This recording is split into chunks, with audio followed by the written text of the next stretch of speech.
सूत जी कहते हैं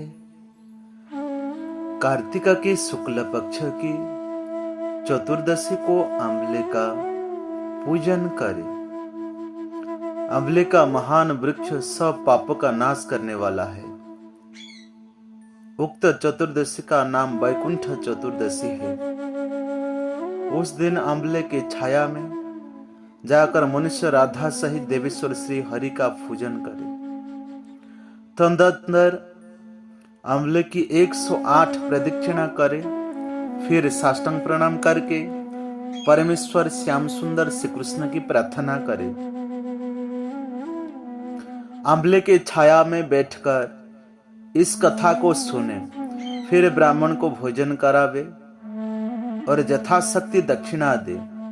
ब्राह्मण के संतुष्ट होने पर मोक्षदायक श्री हरि भी प्रसन्न होते हैं।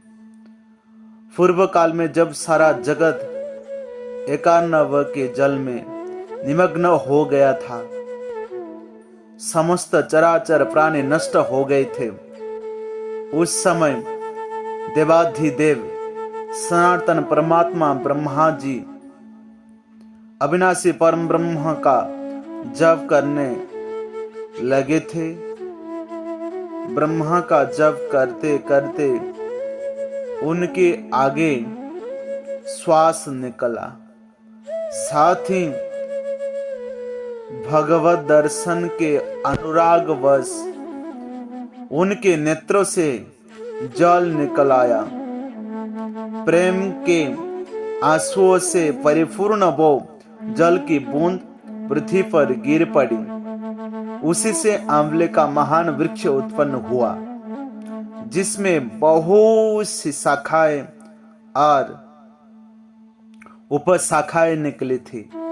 वह फल के भार से लदा हुआ था। सब वृक्ष में सबसे पहले आंवला ही प्रकट हुआ, इसलिए उसे आदिरोह कहा गया। ब्रह्मा ने पहले आंवले को उत्पन्न किया, उसके बाद समस्त प्रजा की सृष्टि की। जब देवता आदि की भी सृष्टि हो गई, तब वे उस स्थान पर आए जहां भगवान विष्णु का प्रिय लगने वाला आंवले का वृक्ष था। उसे देखकर देवता को बड़ा आश्चर्य हुआ। उसी समय आकाशवाणी हुई, ये आंवले का वृक्ष सब वृक्षों से श्रेष्ठ है, क्योंकि ये भगवान विष्णु को प्रिय है। इसके स्मरण मात्र से मनुष्य गोदान का फल प्राप्त करता है।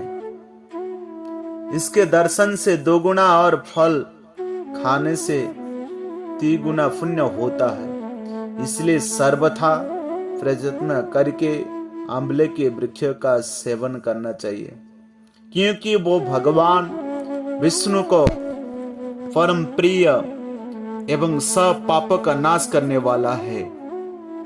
अतः समस्त कामनाओं की सिद्धि के लिए आंवले के वृक्ष का पूजन करना उचित है। जो मनुष्य कार्तिकों में आंवले के वन में भगवान श्री हरि की पूजा तथा आंवले की छाया में भोजन करता है, उसका पाप नष्ट हो जाता है। आंवले की छाया में वो जो भी पुण्य करता है वो कोटि गुना हो जाता है। प्राचीन काल की बात है, कावेरी के उत्तर तट पर देवशर्मा नाम से विख्यात एक श्रेष्ठ ब्राह्मण थे, जो वेद वेदांत के पारंगम विद्वान थे। उनके एक पुत्र हुआ था जो बड़ा दुराचारी निकला। पिता ने उसे हित की बात बताते हुए कहा, बेटा, इस समय कार्तिक का महीना है, जो भगवान विष्णु को बहुत ही प्रिय है। तुम इसमें स्नान, दान और व्रत और नियम का पालन करो। तुलसी के फूल सहित भगवान विष्णु की पूजा करो। भगवान के लिए दीप दान, नमस्कार तथा प्रदक्षिणा करो। पिता की यह बात सुनकर वह दुष्टात्मा पुत्र क्रोधों से जल उठा। उसके ओठ फकड़ने लगे और उसने पिता की निंदा करते हुए कहा, तात मैं कार्तिकों में पुण्य संग्रह नहीं करूंगा।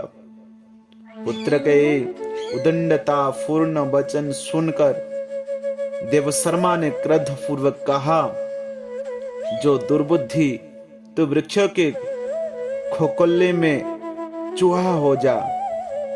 इस सांप के भय से डरे हुए पुत्र ने पिता को नमस्कार करके पूछा, पूज्यवर, उस घृणित योनियों से मेरी मुक्ति कैसे?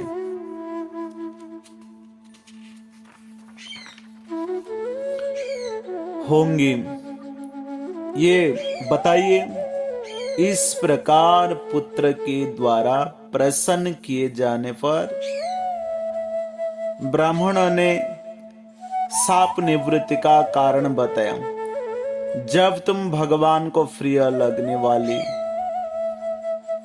कार्तिक व्रत का पवित्र महात्म्य सुनोगे, उस समय उस कथा के श्रवण मात्र से तुम्हारी मुक्ति हो जाएंगी।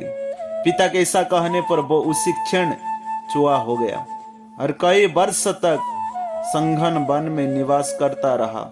एक दिन कार्तिक मास में विश्वामित्र जी अपने शिष्यों के साथ उधर आ निकले तथा नदी में स्नान करके भगवान की पूजा करने के पश्चात आंवले की छाया में बैठे। वहां बैठकर वे अपने शिष्यों को कार्तिक मास का महात्म्य सुनाने लगे। उसी समय कई दुराचारी व्याध शिकार खेलता हुआ वहां आया।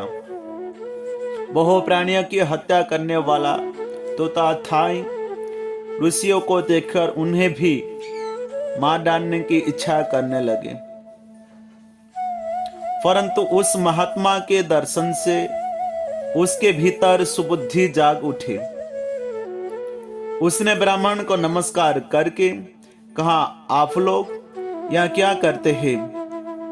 उसके ऐसा पूछने पर विश्वामित्र बोले, कार्तिक मास सब महीनों में श्रेष्ठ बताया जाता है।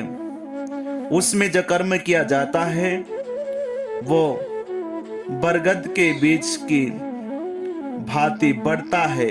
जो कार्तिक मास में स्नान दान और पूजन करके ब्राह्मण भोजन कराता है, उसका वो पुण्य अक्षय फल देने वाला होता है। व्याधि की प्रेरणा से विश्वामित्र जी के कहे हुए इस धर्म को सुनकर वो साभ्रष्ट ब्राह्मण कुमार चूहे का शरीर छाड़कर तत्काल दिव्य देह से युक्त हो गया और विश्वामित्र को प्रणाम करके अपना वृतांत निवेदन कर ऋषि की आज्ञा लेकर विमान पर बैठकर स्वर्ग के चला गया। इससे विश्वामित्र और व्याध दोनों को बड़ा विस्मय हुआ। व्याध भी कार्तिक व्रत का पालन करके भगवान विष्णु के धाम में गया। इसलिए कार्तिकों में सब प्रकार से प्रयत्न करके आंवले के छाया में बैठकर भगवान श्री कृष्ण के सन्मुख कथा श्रवण करें। जो ब्राह्मण कार्तिक मास में आंवले और तुलसी की माला धारण करता है, उसे अनंत पुण्य की फल प्राप्ति होती है। जो मनुष्य आंवले के छाया में बैठकर दीप माला समर्पित करता है, उसको अनंत पुण्य फल प्राप्त होता है। विशेषतः तुलसी वृक्ष के नीचे श्री राधा और श्याम सुंदर भगवान श्री कृष्ण की पूजा करनी चाहिए। तुलसी के अभाव में ये शुभ पूजा आंवले के नीचे करनी चाहिए। जो आंवले के छाया के नीचे कार्तिकों में ब्राह्मण दंपतियों को एक बार भी भोजन देकर स्वयं भी भोजन करता है, वो अनंत दोषों से मुक्त हो जाता है। लक्ष्मी प्राप्ति की इच्छा रखने वाला मनुष्य सदा आंवले के स्नान करें। विशेषतः एकादशी तिथि को आंवले से स्नान करने पर भगवान विष्णु संतुष्ट होते हैं। नवमी अमावस्या सप्तमी संक्रांति दिन, रविवार चंद्र ग्रहण तथा सूर्य ग्रहण के दिन आंवले से स्नान नहीं करना चाहिए।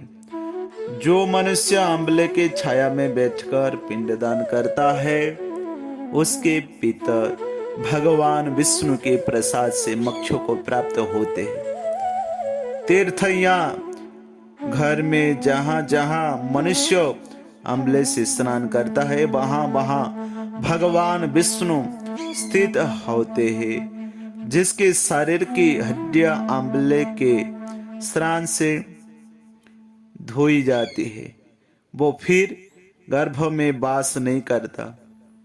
जिनके सिर के बाल आंवला मिश्रित जल से रंगे जाते हैं, वे मनुष्य कलियुग के दोष का नाश करके भगवान विष्णु को प्राप्त होते हैं।